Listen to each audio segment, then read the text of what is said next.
Attention mga senior citizens, magandang balita. Ngayong July 8 na, social pension payout magaganap sa ang mga lugar at sino-sino ang makakasama. Yan ating pag-uusapan dito sa video. Hold up.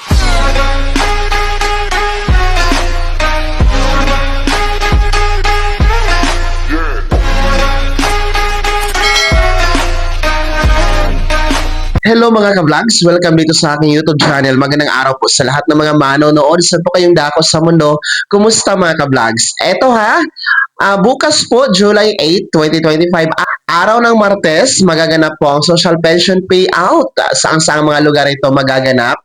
At sino-sino ang makakasali? Yan ang ating pag-uusapan mamaya-maya. Pero kung bago ka pa lang dito sa aking YouTube channel o di kaya hindi ka pa nakasubscribe, click niyo muna ang ating subscribe button na nasa baba. Huwag niyong kalimutan na pindutin ang notification bell, ilagay sa all para naman updated ka sa lahat ng mga videos na aking i-upload. So eto na, makinig mga benepisyaryo ng social pension program ng DSWD. Dahil magandang balita, bukas na araw ng Martes, July 8, social pension payout magaganap na po. So narito po ang mga listahan ng mga LGU at barangay na kasama bukas sa makakatanggap ng 3,000 piso na mga lolo at lola. Ito, una po ay dyan po sa Pasig City. No, meron pong social pension payout bukas dyan sa may barangay May Bunga. Magsisimula alas 9 ng umaga hanggang alas 12 ng tanghali. Barangay Kaniugan at Barangay Ugong, alas 12 ng tanghali hanggang alas 3 ng hapon. Ang venue po ng payout ay sa Stella Maris Covered Court, Barangay May Bunga, Pasig City. And kasunod po sa may Municipality of Busuanga, Palawan. Bukas din po social pension payout dyan sa Barangay Che. Magsisimula alas 8 ng umaga hanggang alas 12 ng tanghali. Ang venue po ay sa inyong Barangay Hall. And Barangay Bugtong, magsisimula alas 2 hanggang alas 4 ng tanghali. Ang venue po ay sa Covered Court. Diyan po sa Busuanga, Province of Palawan. Kasunod naman po ay dyan sa may Municipality of Sibulan, Negros Oriental in Barangay Luok, alas 8:30 ng umaga hanggang alas 2 ng hapon. Barangay Luok Covered Court po ang venue. And Barangay Adjong at Barangay Maningkaw, parihong magsisimula alas 8:30 ng umaga hanggang alas 2 ng hapon.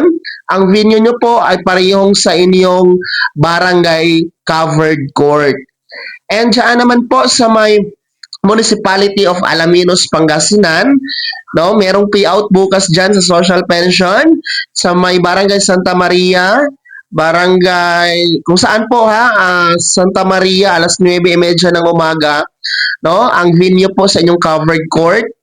And kasunod, Barangay Dulacak, Barangay Tangkarang, Barangay Maawi, Barangay Kibuar, Barangay Alos, Barangay Amandiego, Barangay Bisukol, Barangay Linmansangan, Barangay Makatiw, Barangay Bulani, Barangay Balayang, Barangay Pugo, San Jose, Barangay Iniringan, Barangay Polo, Barangay San Roque, Barangay San Antonio, Barangay Pukal-Pukal, Barangay Tanaytay, Barangay San Vicente, Barangay Kabatuan at Barangay Balangubong. So, ang inyo pong venue ay sa inyong kanya-kanyang barangay covered court. Diyan sa may Alaminos, Pangasinan. And kasunod po, may payout po tayo ng social pension bukas dyan sa may Municipality of Marantao, Lanao del Sur.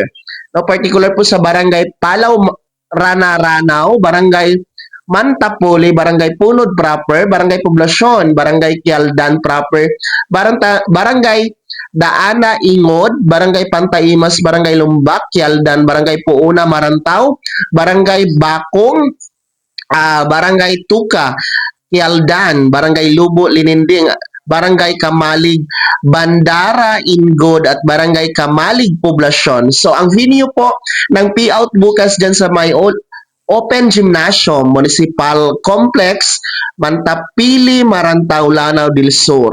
So bukas din po dyan sa may Lanao del Sur, sa munisipyo ng Kapatagan.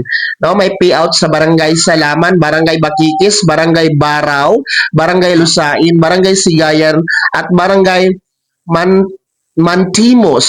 So, ang venue po ng payout dyan sa may barangay Salaman Mini Gymnasium. So, ayun po ha, mga senior citizens na beneficiaryo ng Social Pension Program under the DSWD. Sa mga nabanggit ko po na mga lugar ha, may payout kayo bukas para po ito sa second quarter nitong taon 2025 para po sa 3,000 piso na pensyon na inyong matatanggap. Paalala, dapat walang kaltas yan. Buo dapat ang inyong makukuha. Sa mga lugar na hindi ko po nabanggit, ayan, itanong nyo na lamang po. No, inquire nyo na lang po sa inyong Office of the Senior Citizen Affairs or OSCA na nasa LGU po ninyo o di kaya naman po sa inyong Barangay Senior Citizen Association, no? Dahil hindi ko na po maisa-isa. Sa dami nyo po ha, mga lolo at lola. Kaya shout out po sa mga barangay na atin pong nabanggit at mga munisipyo, ayan, mga LGU. So, kahit pa paano may magagamit na kayo sa inyong mga pangangailangan. Lalo na yung mga merong maintenance sa gamot, gagamitin po pampa-check up, pambili ng pagkain at iba pa. Kaya naman mga lolo at lola ha, dapat natanggap nyo na talaga yung second quarter kasi mag-third quarter na tayo ngayong 2025. So, natanggap nyo na ba o hindi pa? Ibahagi nyo po sa comment section na nasa baba. Pakilakip ng buong pangalan at kung taga saan kayo sa inyong reaksyon at komento sa video na ito. Bago ka magtapos sa video na to, kung gusto niyo po sumuporta sa aking YouTube channel, maaari niyo pong i-click ang ating support thanks button na nasa baba. Sa mga gusto mong i-miyembro, pwede po. I-click yung ating join button. Maraming perks dyan mga ka-vlogs. Be my member now. Sana ay naging gabay ang video na to kung paano na pag-uusapan natin ng mga mahahalagang bagay na may kinalaman sa ayuda, programa, at benepisyo ng mga senior citizen.